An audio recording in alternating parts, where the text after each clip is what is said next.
Perhaps you wanted to address that to the mayor? Is it here? Oh, he left. I don't think so. The meeting's going to adjourn at 7 o'clock. Maybe they have a No, piece- Mr. Chief Jurcek. He went on. Thank you. Hello, Chief.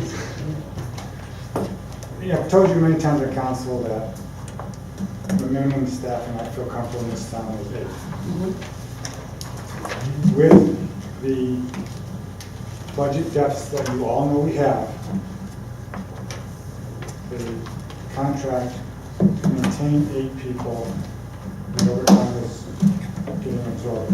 So the mayor determined that we were going to make our minimum now 6. I staffed, what we call browned out Station 2. So when I'm at 6 people, we're running out of Station 1.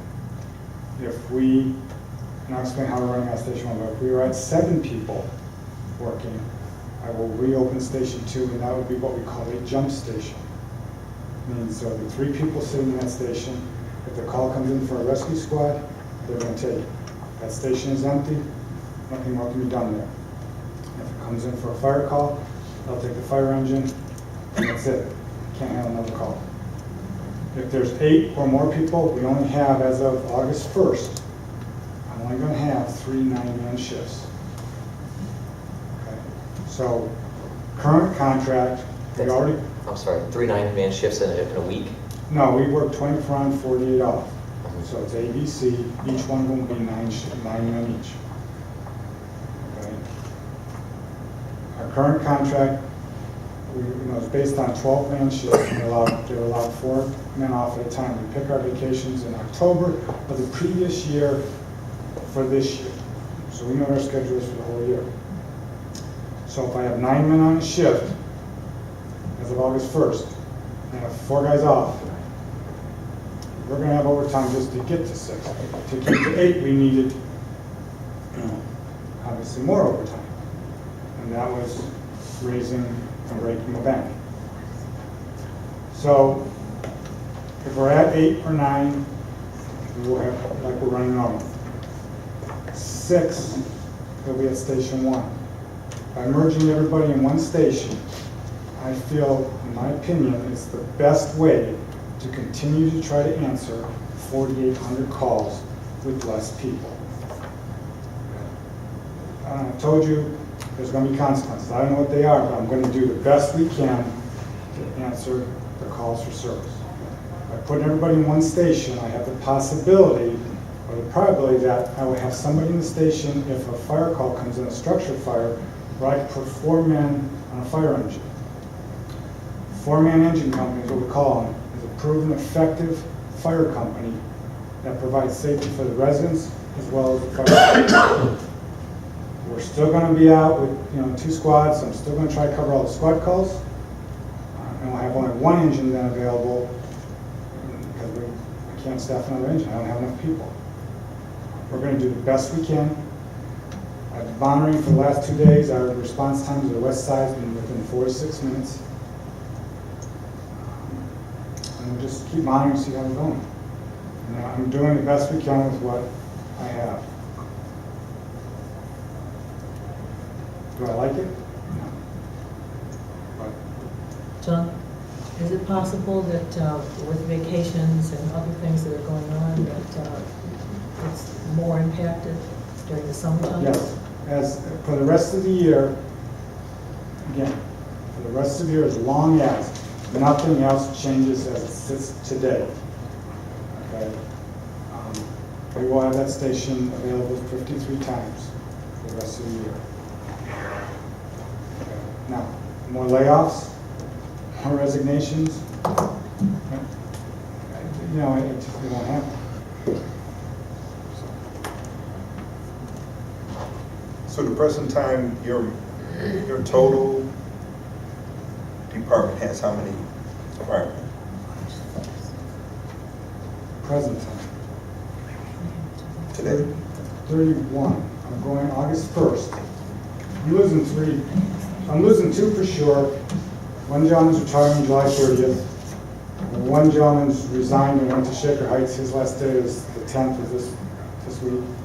And then I'm 99.9% sure, then there was another one to Bedford, but the offer has not been made yet. I will be, I'm assuming it's going to happen, so I'm assuming I'll be at 29 August 1st. And when I became chief, I had 39. Actually 40. When that first year I was chief, we lost the assistant chief, so we went down to 39. For the department.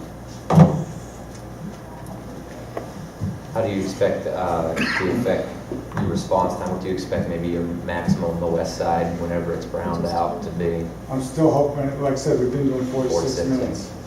I'm going to keep watching it and see what's going on. Obviously, traffic has a day, weather conditions have it, but right now, we've had it within 46 minutes.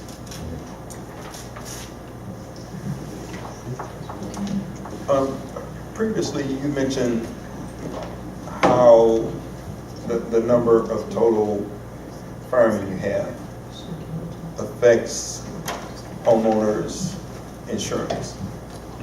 Previously, I said we just got an item called the ISO rating, went down. So that means your insurance will go down, your house and home insurance.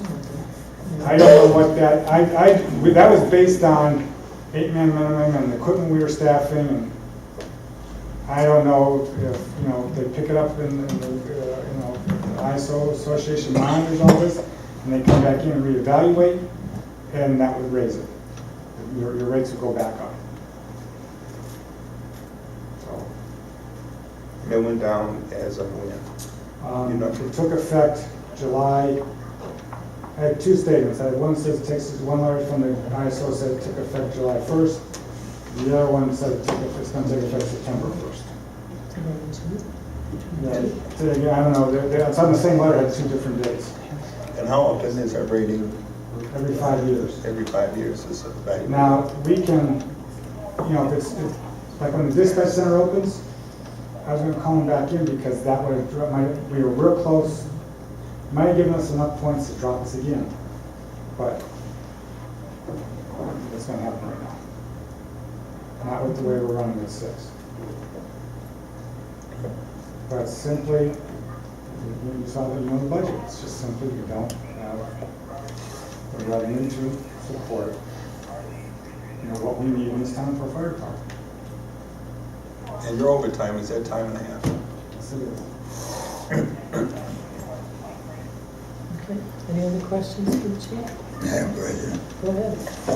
John, I was at church Sunday and got a phone call. My wife took the call from a reporter, Channel 8, stating that the fire station was going to be closed. I come home and she told me about it. I called the mayor and he informed me. When did you reach that decision? You didn't reach it, when was he told? About Thursday night, this all happened, late Thursday. And It kind of made me hot, because if I would have answered it, I'd have had to be talking to her, and I would have had to tell her, I don't know nothing about I it. understand there was a miscommunication. With all that's going on, talked to the mayor, I thought he was going to do it, I thought I was going to do it. I was busy making, to switch from 8 to 6, there's a lot involved with our responses. Everybody has to be on the same page, so they know what decisions to make. So that's what I was taking care of. And if I was supposed to, I apologize. If there was a miscommunication, maybe between me and the mayor that we didn't quite understand. So I guess what I'm going to tell you is ask the mayor. It's never my intent to deceive anybody. I'm just. Well, that's okay. I actually had to answer the call from the reporter to go, And no, it's supposed to be a jump station. if She's anybody like, "No, it's watched closed." TVA or watched tonight, they came to the station, interviewed me, and there's a story on Good, thanks, John. that. But we have a real bad communication problem. Yes, you're right. Yeah. Yeah. do I know? How would I know? Oh, because you. What did you find out, Jackie? What did you find out was happening? Tony called me. And I knew because Tony the left me a Scally message. called me, and, no, the reporter called Oh. me, it was probably 11 o'clock on Sunday, and I'm outside, and she's like, do you know the fire station's closed? And I was like, okay, text really quick, and I was like, no. So then we went into the jump station, and she told me about more than I knew. And she was pretty accurate, because I talked to John afterwards. And then I tried you, and then I tried you, and then she called back, and she was heading to the fire station. And she went to my house. They don't know about it.